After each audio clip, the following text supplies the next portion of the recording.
দামোদর মাসের শেষ দিনে চলে গিয়েছিলাম বসিরহাটের ললিতা মন্দিরে। আসলে মা বাবার সাথে গিয়েছিলাম, আর গিয়েছিল ওই দিক থেকে মামার বাড়ির দিদা আর মামি। সেদিন মায়ের গুরুদেব এসেছিলেন ললিতা মন্দিরে, উনি পাঠ করছিলেন। মায়ের ইচ্ছা ছিল গিয়ে একটু পাঠ শোনা, সেই উদ্দেশ্যেই যাওয়া। গিয়ে শুনলাম অন্য একজন পাঠ করছেন, আর মায়ের যিনি গুরুদেব আছেন উনি গিয়েছেন পাশে আরেক জায়গায় পাঠ করতে।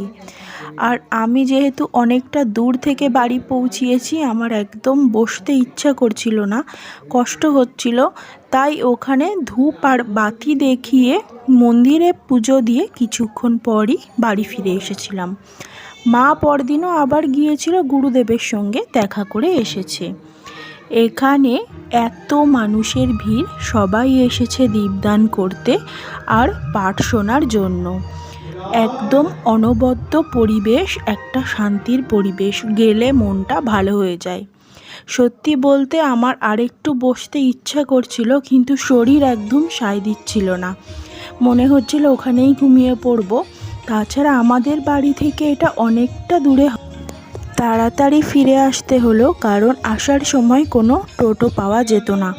তাই অন্তত 3 কিলোমিটার মতন হেঁটেই বাড়িতে ফিরতে হয়েছে। আজকের ব্লগ এই পর্যন্ত।